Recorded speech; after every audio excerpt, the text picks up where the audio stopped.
Nick Diaz is back, ladies and gentlemen. It is official. He will take on Robbie Lawler in the co-main event of UFC 266, September 5th. It will be a 5-round co-main event, one of those special Diaz co-main events where you get 5 rounds with no belt on the line. Lawler coming off of 4 straight losses, latest to which was just about a year ago. Diaz has not been seen since his return bout against Anderson Silva, all the way back at UFC 183. So we've talked about this before a little bit, Drake. Especially there's been rumors for a couple years now about Nick wanting to make a return. He's had some interviews where he said as much. We finally have a fight this September. What is your immediate reaction to this? Are you excited? Are you like, oh no? I mean, I know how you feel about Nate. How do you feel about Nick? Feelings might be a little harsher towards Nick even. No. I mean, yeah, I saw this today. I was like, all right. I was like, okay, we have it. Okay, it's actually.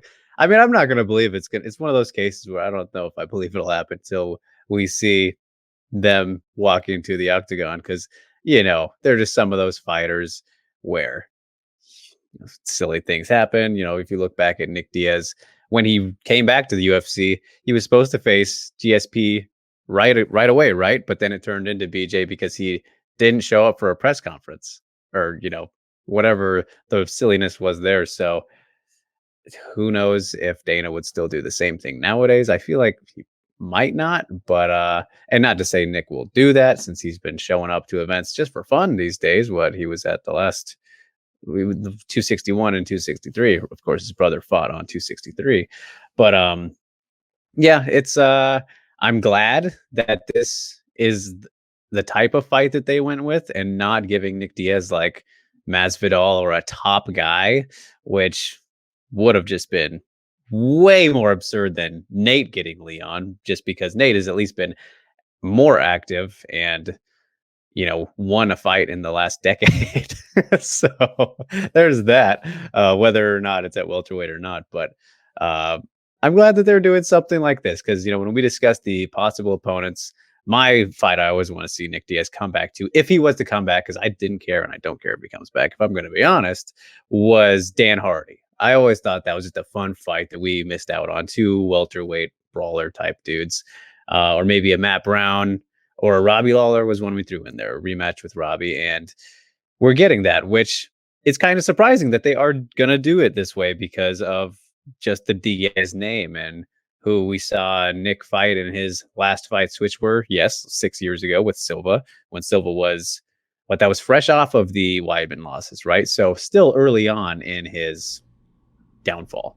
And then before that, GSP and Condit, when Condit was just won the title against him, but at his prime as well. So it kind of just surprising a little bit that they would go with the one that a fight that actually makes sense for where Nick is at this point in his career, which his career has been done essentially, right? He hasn't fought since that Silva fight in 2015, hasn't won since BJ Penn in 2011.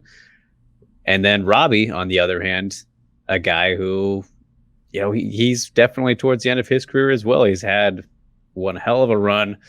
But yeah, 1-5 in his last 6, 4-fight losing streak. That one win since he was champion was against Cowboy, which that was before Cowboy really fell off too. And some people even think Cowboy won that fight though, Pat. Right.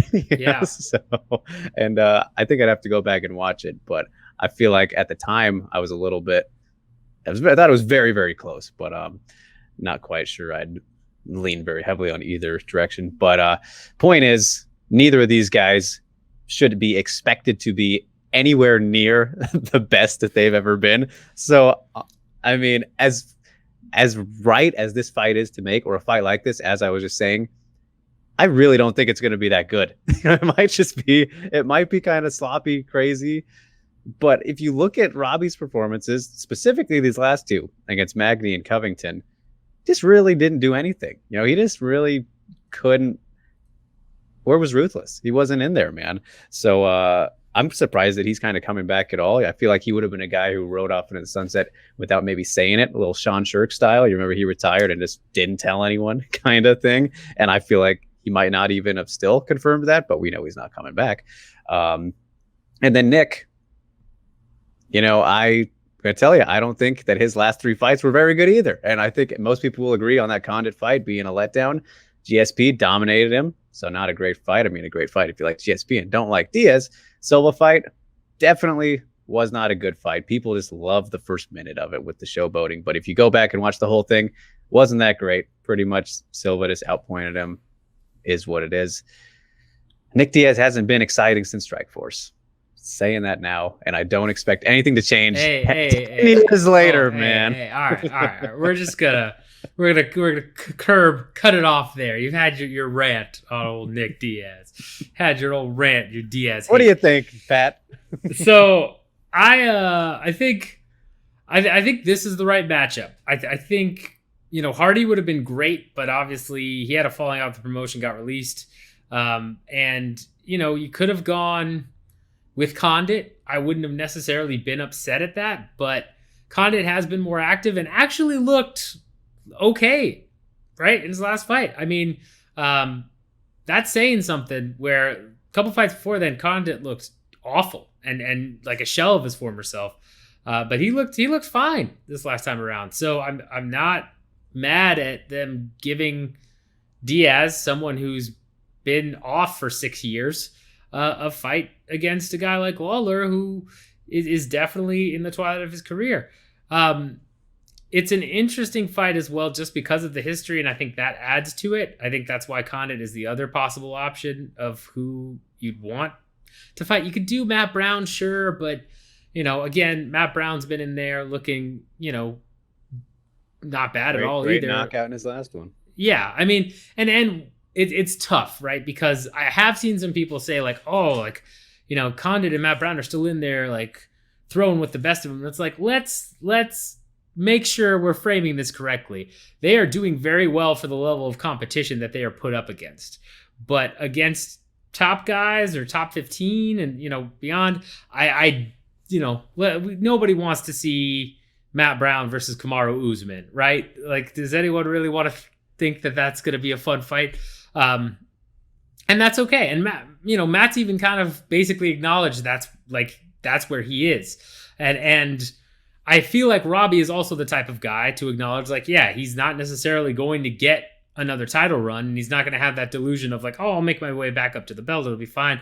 But he's in there for the exciting fights and because he loves to do it.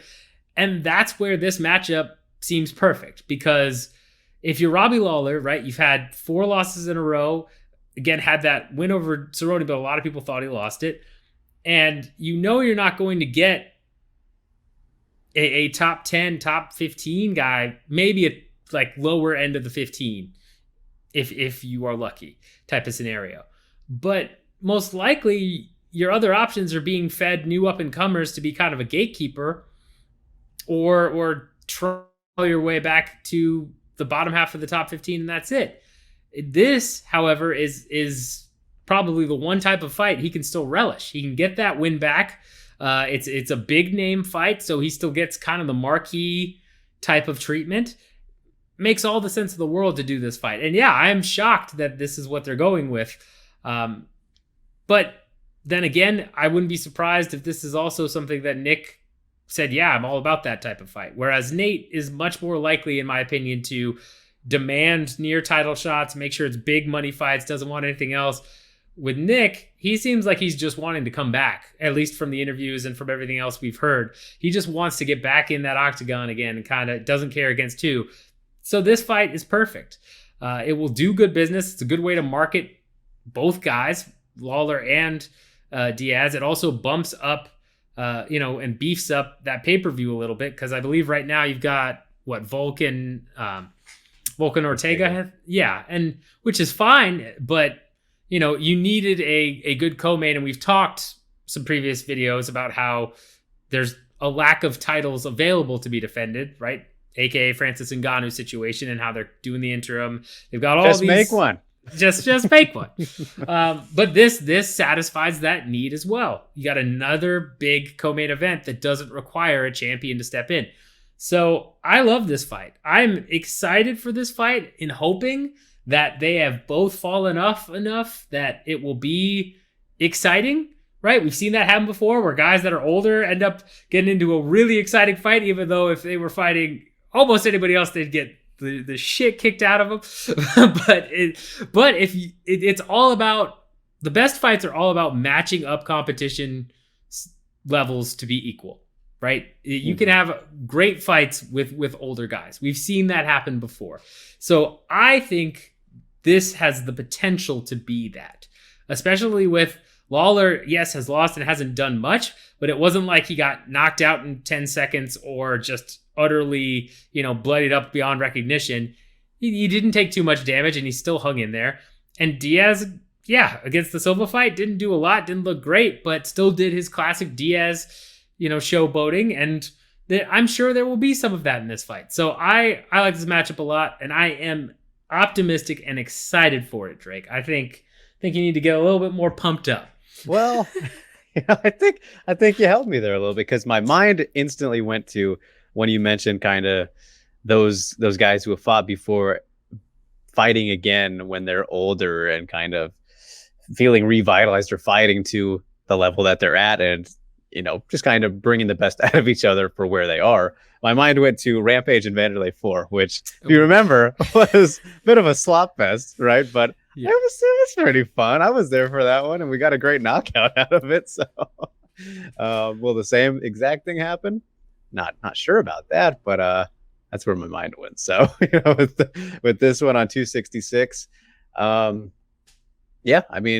helps a pretty solid card get a little bit more exciting, especially for some in terms of a story. And just this rematch being 17 years in the making, like it's interesting from those points, and how these guys will end up looking and all that. But you look at the rest of the card, it's not too bad, man. You got Andrade coming back, against Calvillo, Moraes and Dvalishvili. I know you're looking forward to that one, Pat. That's Marab getting a good name. Tatiana's back as well. Yes. Blades and Jairzinho. It's starting off good. And we were supposed to get Glover and Jan on here, right? But not so sure that's going to happen now. But either way, that's been pushed to 267 now. So right, Fight Island for that one. So either way, shaping up good early is 266. But I'm still not as excited as you are. But you gave me a little bit of hope there. Well, I'm glad I could give you a little bit, because yes, it is very possible. Let me also, just put it out there. It's very possible this fight sucks and is just two old guys not looking great. But I'm going to believe in the hype and say, you know what? They're going to come back. They're going to rise to each other's level. It's going to be a fun old guy fight. So that's my thought on this process. So here's the question though, Pat, is, we always talk about the business side and the stat card myth. In this case, with this one, I'm curious what you think about how it'll do, because of the fact that Volkanovski Ortega, which has the Ultimate Fighter boost, how maybe, right? The build up to it, but is anyone, hold on. If you are watching the Ultimate Fighter, please let me know in the comments, because I feel like it's not happening this season. But go on, Drake. But anyway, Does this affect it much in terms of how much will it help, I suppose? Because what do you think the card would have done? Let's say we didn't get another title fight and we just had what it was already, and they added, a bunch of other things that are good fights that we like, but nothing super notable in terms of name value. Volkanovski Ortega is the only title fight. What do you think it would have done without Diaz and Lawler? And now, how much do you think it'll do? That's a great question. I would say without Diaz and Lawler, you're probably looking at solid 200 to 300 range, right? That's what they've generally been doing without some of their bigger stars, quote unquote, headlining. They're people with bigger drawing power. I would imagine, again, you've got enough on there. You do have the excitement between how Volk and Ortega could end up, playing out. So maybe on the higher side, closer to 300, but still just kind of run of the mill. I don't think you'd be looking at anything crazy or anything really above 300. With Diaz and Lawler, however, I think that's really what the UFC is banking on. Is they're banking on Diaz being enough of a name to bump that up to say 500K. You're not going to get $1 million out of this. You're not going to get 800,000 or do like Izzy type numbers. But I think you can easily get, and this is probably the UFC's thinking, based on the nostalgia factor and the Diaz name, I think you can easily get to 500K or so, or 500, 600K, because it will be kind of a treat of somebody from that older era who's not GSP, but fought GSP and, has a recognizable name. And it's kind of a legend in the sport, and they can market that extremely well. I think probably bumps up to 500K. I'm assuming Diaz is still a draw just based on the reactions I've seen from the announcement, as well as other rumors that never came to be. But in like the interview with Helwani, right? Like that got a ton of attention. I feel like you're looking at 500K. Yeah, and I think you said something right there that has been really huge in this entire Nick Diaz saga or hiatus and all that. But it's the fact that there has been so much time between him fighting, not necessarily him winning, but since he fought, 6 years, that it's actually kind of helped him in terms of the mystique, and the longer you wait, the more you kind of miss something, right? The absence makes the heart grow fonder, as they'll say, and just helped, as I said, maybe help people forget that the fights weren't that great and that he did not win. I think that this is kind of turned out to be best case in terms of if this was a shorter period, like let's say 2 years, when he was still fresher off of those losses. But we'll see. We will see, and who knows how things shake out since then. I'm sure he won't do a whole lot of media, but maybe he'll put himself out there a little bit more, which always helps. But Nate seems to be the one to do that more than he does. So we'll see. That'll be interesting. Yeah, well, we definitely will. Make sure you hit the like button, subscribe, bell notification. Let us know in the comments how excited you are for this fight, or if you're not excited at all. If you think it's the right matchup, if you think Diaz should be coming back to fight somebody else, let us know all your thoughts and feelings. If you watch Tough, you better let me know, because I don't know hardly anyone. Because I don't believe you. No, I believe you. I watched a couple episodes, but it fell off for me. Let me know. Let me know if you guys are watching Tough as well. And with that in mind, let's just hope that no Nick Diaz whereabouts violations occur. I swear to God, if this fight gets canceled because of a whereabouts violation, man, just